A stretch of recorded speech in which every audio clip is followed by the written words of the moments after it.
오늘 우리는 그리스도인입니다. 이 정체성을 항상 잊지 않았으면 좋겠는데요. 거듭난 자라고 이야기하고 또 새 사람 입은 자라고 이야기하고 또 새로운 피조물이라고 이야기합니다. 하나님의 자녀, 백성, 그리고 다시 오실 예수 그리스도의 신부, 성경에서 이렇게 계속 우리의 정체성에 대해서 이러한 표현을 하고 있습니다. 이렇게 불리움을 받는 자들의 가장 큰 특징이 뭘까? 우리가 그리스도인이라고 불리고 제자라고 불리고 예수님과의 그 관계 속에서 우리에게 이러한 정체성이 주어지는데, 이렇게 불리는 사람들의 가장 큰 특징이, 우리 오늘 로마서 8장을 봤는데요. 로마서 6장 말씀을 한번 앞에를 펴보시죠. 이렇게 거듭난 자, 새 사람을 입은 자, 새로운 피조물, 자녀, 백성, 신부라는 정체성을 가진 자들의 가장 큰 특징은 로마서 6장 3절 말씀에 근거하여 그리스도 예수와 합하여 세례를 받았다라는 거예요. 세례를 받았다. 그리스도 예수와 합하여 세례를 받았다. 그리스도 예수와 합하여 세례를 받았다라는 이 말을 6장 4절과 6장 5절에는 이렇게 표현합니다. 예수 그리스도와 함께 장사되었다. 그리고 6장 5절에는 예수 그리스도의 부활과 같은 모양으로 연합한 자가 되었다 라는 거예요. 우리가 물세례 생각하시면 됩니다. 우리는 세례를 이야기할 때 그러니까 약식 세례라고 하죠. 보통 세례자가, 그러니까 수세, 이렇게 세례를 베푸는 자가 물을 찍어서 머리에 이렇게 안수해 주는 정도의 세례를 이야기해요. 그런데 침례교에서는 침례탕에 이렇게 온 몸을 들어갔다 나오거든요. 그러니까 예수님 당시에나 또 세례 요한이나 세례를 베풀 때 모습이 어땠습니까? 물속에 이렇게 전체 온 머리에서 발끝까지 다 물에 들어갔다 나오는 거죠. 그것을 연상하시면 돼요. 그러니까 예수 그리스도 합하여 세례를 받은 우리라고 할 때에 첫째는 물속에 들어감으로 인해서 내가 죽었습니다, 예수 그리스도와 함께 장사되었습니다 라는 그런 표현이고, 또 물에서 이렇게 일어서 나올 때 그것은 예수 그리스도의 부활함과 같이 그 부활에 연합한 자, 즉 다시 살아났습니다 라는 그러한 표현으로 들어갔다 나오는 것을 이야기하는 것이죠. 그래서 이러한 정체성을 가지고 있는 사람들의 가장 큰 특징은 예수 그리스도 합하여 세례를 받았다라는 것인데, 이것을 6장 7절에서는 뭐라고 표현합니까? 죄에서 벗어나 의롭다 하심을 얻었다라는 거예요. 죄에서 벗어나 의롭다 하심을 얻었다. 이러한 단어들을 여러분 생각해 보시면 동일하게 이해할 수 있습니다. 세례, 장사됨, 다시 부활과 연합한 자, 또 죄에서 벗어나 의롭다 하심을 얻었다, 이런 표현들로 다 이해할 수 있는 거죠. 자, 그러면 왜 우리를 예수 그리스도와 합하여 장사되게 하시고 또 예수 그리스도의 부활과 같은 모양으로 연합한 자가 되게 하셨을까? 그러니까 왜 우리가 장사되고 왜 부활케 하셨는가? 의미가 있을 거 아니에요. 우리가 죽었다가 다시 살아나는 그러한 영적인 은혜를 경험케 하시는 이유가 있어요. 6장 6절에서는 이렇게 이야기합니다. 죄의 몸이 죽어 다시는 죄에게 종노릇하지 않도록 하기 위해서 우리가 죽었다가 다시 살아나는 거예요. 단순히 물세례, 또 더 나아가서는 성령 세례를 하나님이 우리에게 베풀어 주신 이유는 뭐냐? 왜 죽었다가 다시 살아나게 하시느냐? 그것은 더 이상 죄에게 종노릇을 하지 않도록 하기 위함이라는 거예요. 그러면 전제는 뭡니까? 세례받기 이전에, 예수 그리스도를 영접하기 이전에는 우리는 어떤 존재였다는 거예요? 죄에게 종노릇 하던 존재였다라는 거예요. 그러니까 이러한 정체성을 갖고 있는 우리는 더 이상 죄에게 종노릇 해서는 안 된다라는 거예요. 왜 그럽니까? 죽었다가 살아났으니까. 죄에 대해서 죽었고 의에 대해서 다시 살아난 그런 존재가 됐으니까 죄에게 종로를 해서는 안 된다라는 거죠. 죄에게 종로를 하지 않는다라는 것을 6장 12절에서 이렇게 표현해요. 죄가 몸을 지배하지 못하게 하여 몸의 사욕에 순종하지 않는 것을 이야기합니다. 죄가 우리의 몸을 지배하지 못하게 하여 몸의 사욕, 몸의 욕심, 육체가 원하는 대로 사도 바울이 에베소서에 이야기하는 것처럼 마음과 육체가 원하는 대로 사는 것, 이것을 하지 못하도록 하기 위해서 어때요? 우리가 예수 그리스도 안에서 죽고 예수 그리스도 안에서 다시 살아난 존재가 되게 하셨다라는 것을 이야기하죠. 13절에서는 이렇게 이야기합니다. 죄에게 종노릇하지 않는다는 것은 우리의 지체를 불의의 무기로 죄에게 내주지 말고 하나님께 의의 무기로 드려야 한다라는 것을 이야기해요. 죄에게 종노릇하지 않는 것은 바로 이겁니다. 우리의 지체를, 우리의 몸을 하나님의 의의 무기로 드리는 거예요. 의를 위해서 쓰여지도록, 내 마음과 육체가 원하는 대로 삶이 아니라 하나님의 영광을 드러내는 의의 무기가 되도록 의를 위해서, 앞서 우리가 찬양한 것처럼 주님의 사랑에 매여서 우리의 영이 기뻐하고 또 우리 각자에게 주신 소명과 사명을 이뤄가는 것, 이를 위해서 우리가 죽었다가 다시 살아난 존재거든요. 그래서 결국 거듭났다, 또 새 사람을 입었다 라고 할 때 이런 표현들은 뭡니까? 내가 바뀌는 것이 아니라 주인이 바뀌는 것을 이야기해요. 내가 바뀌는 것이 아니라 주인이 바뀌는 것. 여전히 우리는 연약한 존재예요. 그런데 내가 섬기는 주인이 바뀌어버린 거예요. 여태는 죄에게 내가 종노릇 했다 그러면 이제는 의에게 종노릇 하고, 내가 여전히 이전에는 육을 위해서 살았다 그러면 이제는 영을 위해서, 즉 하나님을 위해서 살아가는 그런 존재로 바뀌어지는 것을 이야기하는 겁니다.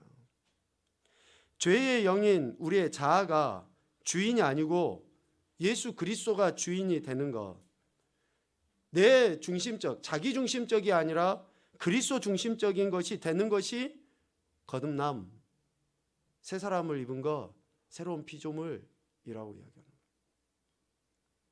그래서 거듭남은 옛 생명인 자아가 살지 않고 새 생명인 그리스도가 주인이 되어서 사는 삶을 이야기하는 거예요. 그래서 우리가 예수 그리스도를 어떻게 고백합니까? 구주. 구주라는 말은 뭐예요? 구원자와 주인, 나를 구원해 주신 주인. 예수님이 나의 그런 주인 되심을 우리가 고백할 때에 의롭다고 인정함을 받은 자로서의 특징을 드러내 보이는 거죠.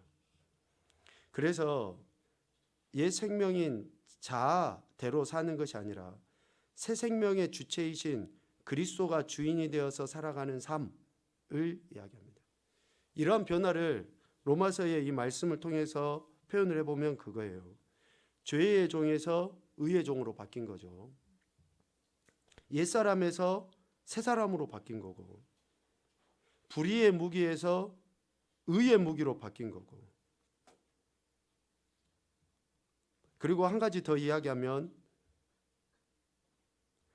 마지막이 사망에서 마지막이 영생으로 바뀌는 것을 이야기합니다.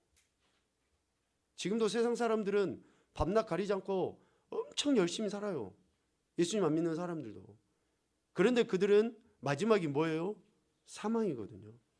그런데 오늘 우리가 이 땅에서 열심히 살고 또 신앙 안에서 하나님의 뜻을 이루어드리기 위해서 열심히 살 때 그 열심의 결국은 뭡니까? 영생이에요, 영생. 그래서 이러한 변화는 단순히 어떤 감정적이나 감각적, 또 아니면 좀 이상적, 그러니까 형이상학적 그런 차원의 변화가 아니라 실제적인 우리 인간의 실제 속에서의 변화, 즉 전인격의 변화를 이야기하는 거예요. 지금까지는 나를 위해서 살았다 그러면 이제는 나를 위해서 사는 게 아니죠. 하나님의 영광을 위해서 살아가는 거고, 내 유익이 아니라 다른 사람의 유익을 위해서 살아가는 거고, 주님이 기뻐하시는 것을 위해서 살아가는 거고, 얼마나 우리의 삶의 모습이 좀 표현이 그렇지만 이 땅에 소망을 두고 살아가는 사람이 좀 저급하다 그러면 우린 좀 고급스럽잖아요. 왜? 정말로 다른 사람을 위해서 하나님의 영광을 위해서 살아간다. 내 호주머니만을 위해서 사는 것이 아니라 정말로 이 땅에 죽어가는 그 영혼들을 한 영혼이라도 더 구원하기 위해서 우리가 살아간다. 그래서 우리의 전인격의 변화를 이야기하는데, 이런 전인격의 변화는 성삼위 하나님의 역사하심으로 인해서 이루어집니다. 여러분 믿습니까? 성삼위 하나님의 역사하심, 창조주 하나님, 구원의 그 설계자이시고 주체이신 그 하나님, 또 성자 예수 그리스도, 그리고 성령 하나님의 완전하심으로 말미암아 우리가 이러한 전인격의 변화를 이뤄갈 수 있는 것이죠. 오늘 우리가 읽은 로마서 8장 16절 말씀에 명확하게 그렇게 이야기하십니다. 성령이 친히 우리의 영과 더불어 우리가 하나님의 자녀인 것을 증언하신다라고 이야기합니다. 특별히 성령 하나님의 역사하심으로 인해서 전인격이 변화된 인생들이 거듭난 자로서의 삶을 살아가게 된다라는 거예요. 그래서 우리는 늘 성령 하나님의 도우심을 구해야 되고, 우리 속에서 말씀하시고 깨닫게 하시는 그 음성의 귀를 기울이고 우리가 그 뜻에 순종하며 살아가려 하는 은혜를 구해야 한다라는 것이죠. 성령 하나님의 여러 가지 사역들이 있지만 가장 핵심적인 사역이 그래서 오늘 이야기하고자 하는 이겁니다. 구원의 확신. 구원의 확신은 어떻게 갖게 되는가? 성령 하나님의 핵심적인 사역이에요. 내가 성경을 달달달달 외워서 구원의 확신, 그런 게 아니에요. 물론 그런 모든 것들이 성령 하나님의 역사하심으로 되어지지만, 우리가 구원의 확신을 갖고 이 땅에서 그리스도인으로서의 삶을 살아가고자 하는 그러한 열망을 품게 되는 것은 바로 성령 하나님의 역사하심으로 인해서 되어지는 겁니다. 하나님의 자녀인 것, 거듭난 것, 구원받은 것을 성령 하나님께서 증언하신다라고 이야기해요. 성령의 증언하심으로 인해서 우리가 알게 되죠. 그러니까 성령의 증언, 영의 증언은 실제로 영적인 일이기 때문에 우리 육이 뭐 쉽게 보거나 알거나 깨닫지 못할 수도 있어요. 그렇잖아요. 지금 여러분 안에 성령 하나님이 거하시는 것을 여러분 믿습니까? 이렇게 하면 아멘 그러죠. 그런데 지금 우리가 그 성령 하나님이 내 안에 내주에 계신 걸 인식하며 살아가느냐라고 이야기할 때는 피부적으로 얼른 와닿지 않잖아요. 왜? 예수님 믿기 이전과 믿고 난 이후에 내 삶에 물론 큰 틀에서 보면 변화도 있고 인격적인 성숙도 있지만 그냥 작게 이렇게 쪼개고 보면 맨날 그거잖아요. 막 욱하고 막 분도 내기도 하고 거짓말하기도 하고 이런 것들이 우리 안에 여전히 있으니까 작게 쪼개보면 내가 진짜 변화됐나? 성령님 내 안에 계신가? 이렇게 의심할 수가 있어요. 그러니까 영적인 일이기 때문에 우리 육적으로는 쉽게 그것을 이해하지 못할 수도 있습니다. 깨닫지 못할 수도 있어요. 그러나 성령 하나님이 거하심의 가장 큰 핵심의 특징이 예수님 믿고 구원받았다라는 그 확실한 고백을 하게 하는 것이기 때문에 그러한 고백을 하는 자들 안에 성령 하나님이 임재해 계시고 또 그렇게 구원받고 거듭난 것을 증언하신다라는 그런 믿음으로 우리가 고백하면 된다라는 것이죠. 그래서 이 이야기를 합니다. 구원의 확신은 느낌으로 아닌 하나님의 말씀이 그에게 임함으로 또 성령이 그에게 확신을 증거함으로 가능한 거예요. 그래서 늘 말씀과 기도가 있을 때에 우리가 구원을 의심하지 않게 됩니다. 성령의 감동으로 기록된 하나님의 말씀을 내가 즐겨하고 또 그 말씀을 붙잡고 기도할 때에 내 안에 구원에 대한 의심이 생기질 않아요. 보다 더 확신에 이르는 그러한 신앙생활을 하게 되죠. 그래서 성령 하나님께서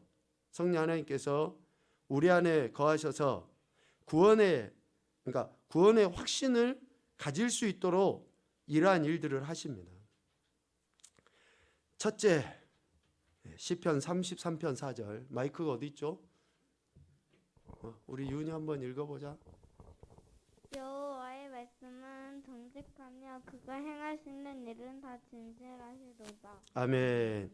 하나님과 하나님의 말씀에 의한 사실입니다. 사실. 성령 하나님의 도우심을 구하고 고백할 때에 이러한 단계 속에서 확신을 갖게 하는 거죠. 그래서 거듭났다, 구원받았다라고 하는 자들은 늘 하나님의 말씀을 사모하게 돼 있어요.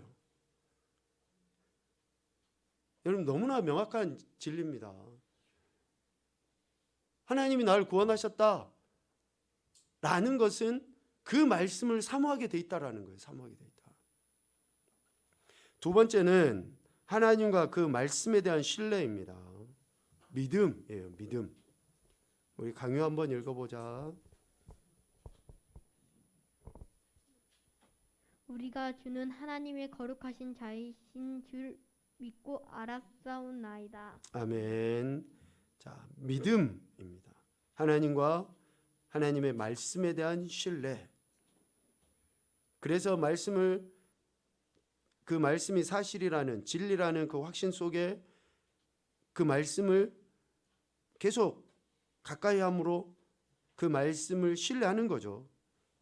그 믿음으로. 셋째는 체험입니다. 체험. 믿음과 순종의 결과예요.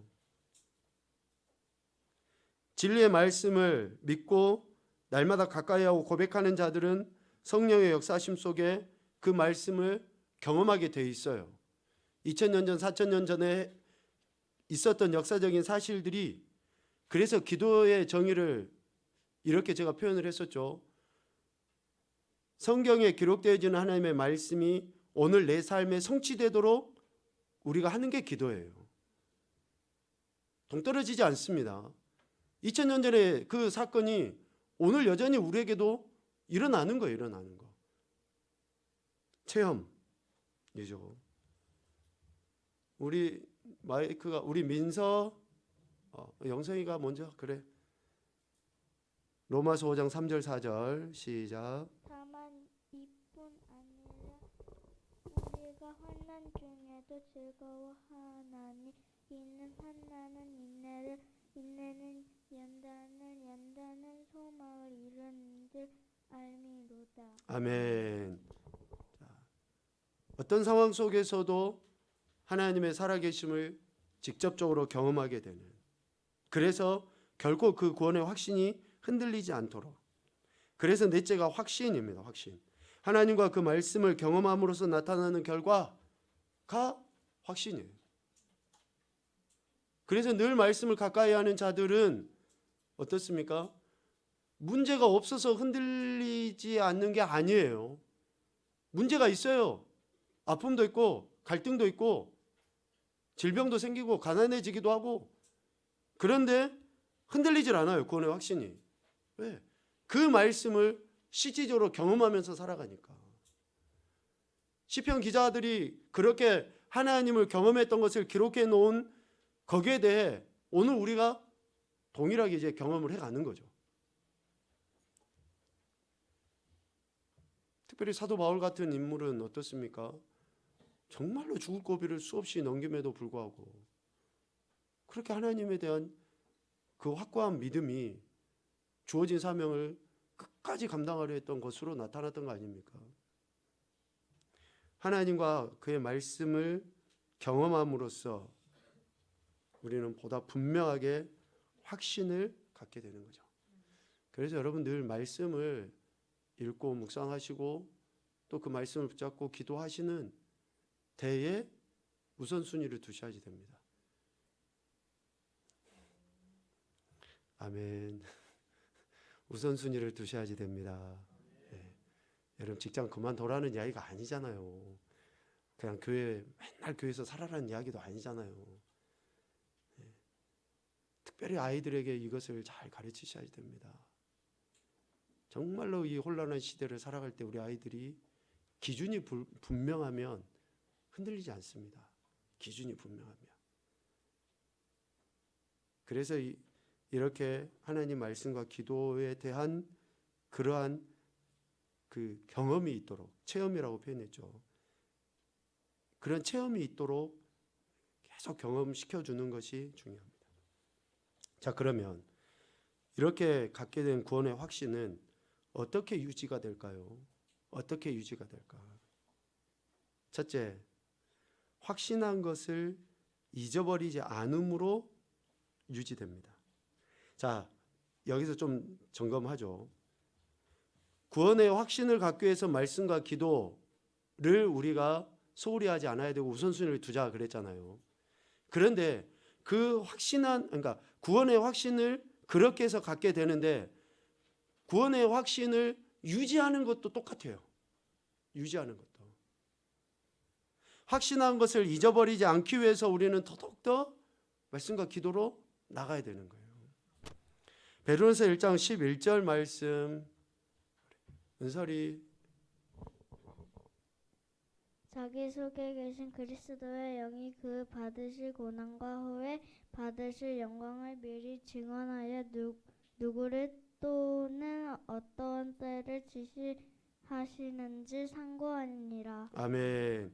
여기서 상고하다라는 말 여러분 아시죠? 묵상하다라고 해도 틀리질 않습니다.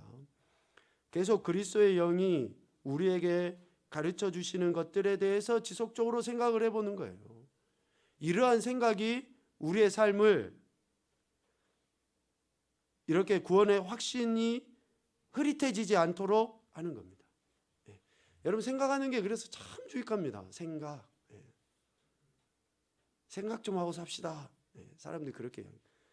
생각한다는 것 자체는 많은 유익을 주죠. 특별히 하나님의 말씀을 우리가 생각할 때에 확신한 것을 잊지 않게 되고요. 둘째, 이전의 삶으로 돌아가지 않을 때에 구원의 확신을 갖고 유지하게 됩니다. 이전의 삶으로 돌아가지 않을 때. 앞서 우리가 로마서 6장에서 이야기했죠. 이전에 우리가 어떤 상태였습니까? 죄에게 종노릇하던 상태였어요. 죄에게 종노릇하던 상태. 그런데 구원을 받았다라고 함에도 불구하고 여전히 그 예전의 습관이나 죄에게 종노릇했던 것에서 돌이키지 못하면, 끊어버리지 못하면, 거기서 벗어나지 못하면 구원의 확신이 흐릿해져요. 구원의 확신이 흐릿해집니다. 이게 우리에게 구원을 주신 하나님의 능력이 약해서가 아니라 우리의 죄성이 점점 하나님을 피하게 돼 있기 때문에 그래요. 말했잖아요. 아이들이 부모에게 거짓말하면 부모 눈을 똑바로 못 쳐다본다고요. 우리가 하나님 앞에 죄를 범하잖아요. 그러면 자꾸 하나님 앞에 나오는 것이 나오기 싫어져요. 그래서 우리가 이전에 행했던 그런 죄의 습성이나 이전의 삶으로 돌아가지 않는 것을 날마다 그렇게 택해야 돼요. 죄 가운데 머물러 있다 보면 구원의 확신을 잃어버리기 때문에 그렇다라는 거죠. 그러니까 이전의 삶으로 돌아가지 않도록 할 때에 구원의 확신을 얻게 됩니다. 요한일서 2장 15, 17절까지 우리 주영이가 한번 읽어봅시다. 시작. 이 세상이나 세상에 있는 것들을 사랑하지 말라. 누구든지 세상을 사랑하면 아버지의 사랑이 그 안에 있지 아니하니. 이는 세상에 있는 모든 것이 육신의 정욕과 안목의 정욕과 이생의 자랑이니 다 아버지께로부터 온 것이 아니요 세상으로부터 온 것이라. 이 세상도 그 정욕도 지나가되 오직 하나님의 뜻을 행하는 자는 영원히 거하느니라. 아멘. 자, 요한일서 2장 이 말씀은 참 매우 중요한 이야기인데요. 여기에다가 자, 그러면 이전의 삶으로 돌아가지 않기 위한 좀 구체적인 것들을 그냥 좀 우리 한번 생각을 한번 해봅시다. 육신의 정욕과 안목의 정욕과 이생의 자랑, 세상으로부터 온 것이고 우리를 구원의 확신에서 멀어지게 만드는 것이라고 이렇게 이야기하는데, 그럼 여러분들은 이러한 세상으로부터 오는 이러한 우리의 정욕을 또 우리가 이전에 행했던 이런 삶의 방식에서 벗어나서 새로운 삶의 방식으로 바뀌어져 갈 때 어떻게 하고 있습니까? 혹시 어떻게 하고 있어요?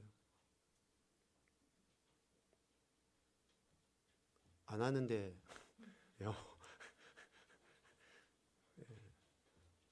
좀 우리가 뭔가 액션이 있을 거 아니에요? 우리 각자의 그런 어쩌면 좀 믿음의 지체들하고 여러분 나눔을 하십시오. 공동체에서 말씀의 나눔뿐만이 아니라 이러한 신앙 안에서의 그러니까 표현이 그거죠. 좀 예수님 믿는 사람들하고 여러분들이 좀 친해져야지 돼요. 나하고 좀 생각이 같고 좀 이상이 같은 그런 사람들하고 여러분들이 자주 만나서 이야기도 하고 삶을 그렇게 공유를 하다 보면 어때요? 우리가 행하는 것들을 보게 돼요. 그래서 믿음의 공동체라는 교회가 있는 거고 교회 공동체 안에서 성도의 영적인 교제가 있을 때에 이전에 행했던 것들로부터 멀어질 수 있어요. 여러분 혼자서는 위험합니다. 안 돼요. 사탄 원수마귀가 얼마나 강력한 줄 여러분 아시잖아요. 그래서 예전에 거룩이라는 것을 우리가 정의할 때 그렇게 이야기했잖아요. 하나님은 계시지만 지금 이 공간 안에 나 혼자 있을 때의 모습 사람들이 안 보면 내가 지금 어떤 태도를 취하는가 그런 것을 점검을 해보면 알잖아요. 우리는 사람 눈을 의식해서 살 때가 참 많아요. 그렇다 치면 예수님 믿는 사람들의 눈을 좀 의식을 해보면 아 내가 이래서는 안 되지 라는 그러한 적어도의 생각을 가질 거 아닙니까? 그 이면에 성령 하나님이 역사하시면 우리 안에 이전에 행했던 것들대로의 삶이 아니라 하나님의 뜻을 행하는 자로서의 삶으로 변화되고 바뀌지 않을까요? 그래서 이전의 삶으로 돌아가지 않도록 믿음의 지체들과 함께 그래서 예전에 그런 모임들도 있었어요. 자기의 죄를 믿음의 지체들 앞에서 공포하는 거예요. 이것 또한 저는 뭐 다 옳다라고는 말할 수 없어요. 왜냐하면 우리 인간이 얼마나 교활하고 또 그렇게 그 남의 허물을 이용을 하려고 하는지. 그래서 천주교에서는 고해성사 제도가 있잖아요. 우리의 죄를 그렇게 다 드러내는 것이 실질적으로 또 좋지는 않습니다. 그러나 우리의 연약함 가운데 있는 것들을 하나님 앞에도 또 믿음의 지체들 앞에서도 그냥 그런 것을 벗어버리기 위해서 그래서 저는 죄를 나누는 것보다 은혜를 나누는 것이 훨씬 더 강력한 힘이라고 생각을 합니다. 아멘입니까? 여러분들 안에 있는 은혜를 선포하고 은혜를 나누잖아요. 그러면 내 안에 있는 죄가 생각이 안 나게 돼 있어요. 셋째, 예수 그리스도 안에 거함으로 우리는 구원의 확신을 유지하게 됩니다. 예수 그리스도 안에 거함으로. 요한일서 2장 28절입니다. 우리 정훈이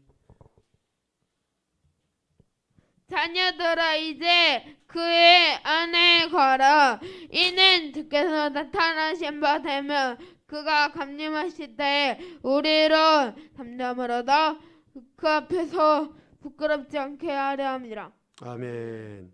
자, 매우 중요한 말씀을 하고 있죠. 예수 그리스도께서 강림하실 때에 우리로 담대함을 얻어 그 앞에서 부끄럽지 않게 하려 함이라 라고 말씀합니다. 왜 우리가 마지막 심판대 앞에서 부끄러워하지 않을 수 있게 됩니까? 예수 그리스도 안에 거할 때 그러는 거예요. 예수 그리스도 안에 거할 때. 예수 그리스도 안에 거하다라는 그 말씀은 여러 차례 우리가 나누기도 하고 또 다양하게 해석도 할 수 있습니다. 여러분 각자가 이제 방법적인 차원에서 매 순간순간 내가 예수 그리스도 안에 거하도록 그분과의 그 친밀한 교제를 나누는 그러한 각각의 방법들을 여러분들이 동원하셔야 돼요. 찬양이든지 말씀 묵상이든지 기도든지, 그러니까 이 영적인 은혜, 즉 구원의 확신을 갖도록 하는 그러한 것들을 여러분 시시때때로 해야 돼요. 시시때때로. 잠시 잠깐 우리가 멈칫해 버리면 그 잠시 잠깐 멈칫하는 그 틈을 사탄은 그대로 내버려 두질 않아요. 그래서 자전거 배울 때 알잖아요. 자전거 배울 때 제가 우리 딸내미 자전거 몇 번 가르쳐 주다가 지금 포기했습니다. 잘 안 되더라고요. 잘 안 돼요. 자전거 배울 때 자전거 잘 타는 방법이 뭡니까?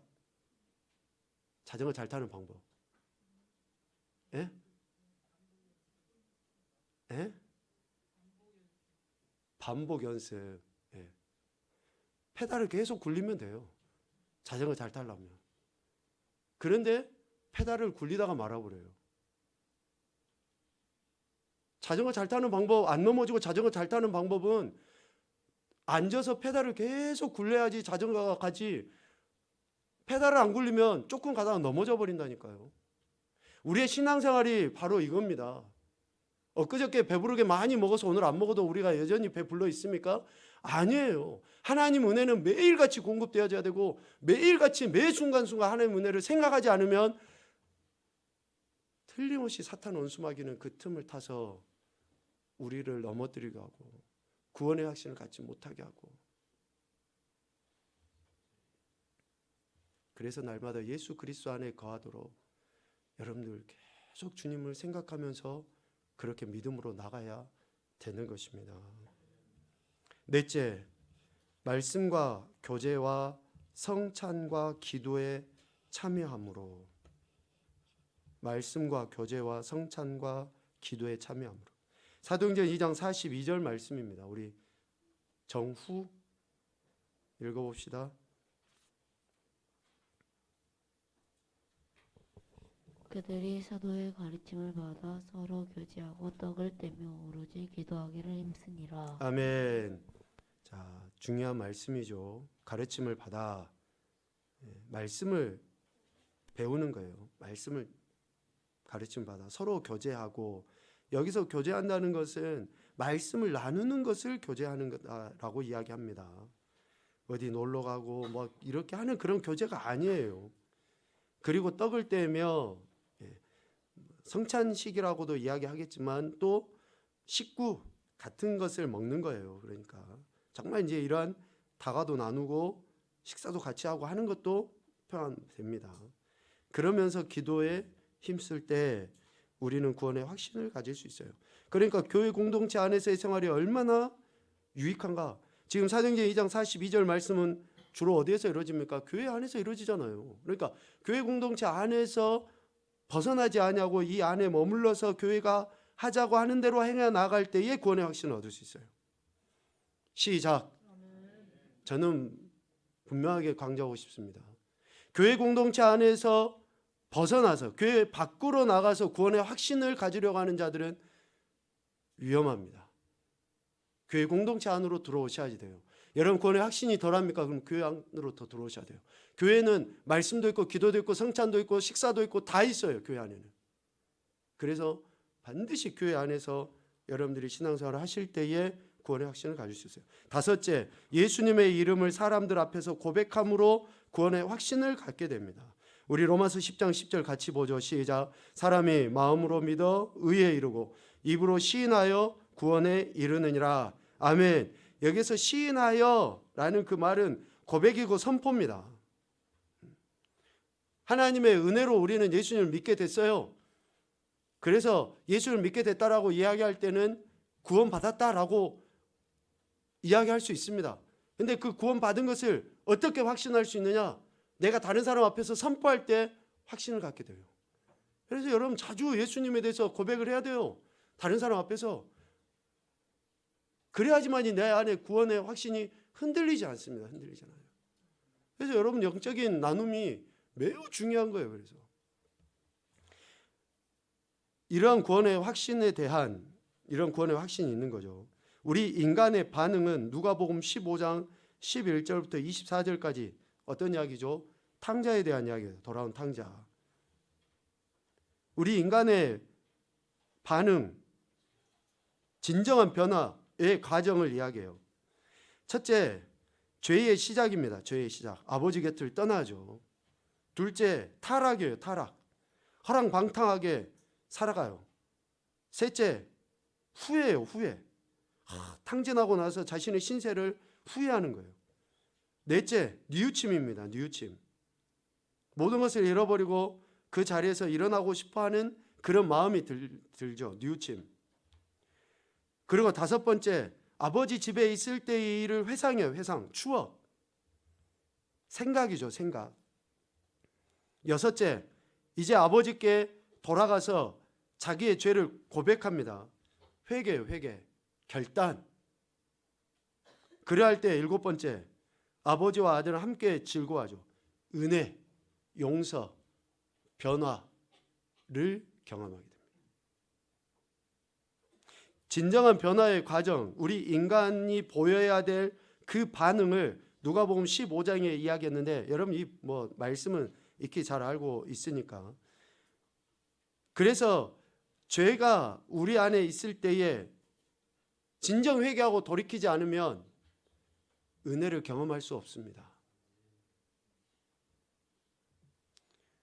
우리 마지막 분명한 사실은 같이 한번 다 읽어보죠. 시작. 어떤 사람은 거듭남과 회개의 순간을 기억하고 어떤 사람은 하나님의 자녀라는 확신 속에 성장합니다. 중요한 것은 확신입니다. 또 어떤 사람은 죄에 대한 깨달음으로 하나님의 사랑이 그들 안에서 자라나게 되고, 다른 사람은 하나님의 사랑에 사로잡혀 죄에 대한 깨달음을 얻게 됩니다. 하나님의 사랑이 탕자와 같은 나를 영원히 구원하였다는 확신을 갖게 됩니다. 아멘.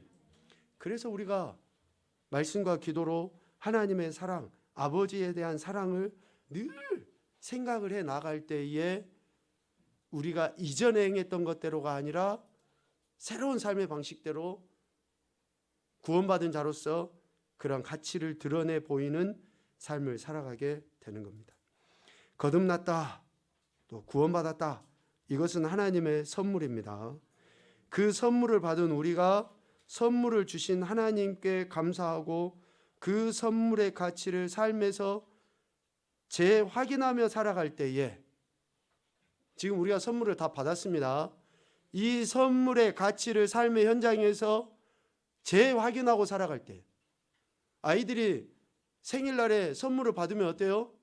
이 친구 저 친구에게 막 자랑을 해요. 왜? 이게 가치가 있고 좋고 중요하다라는 것을 자랑을 하잖아요. 꼭 그와 같습니다.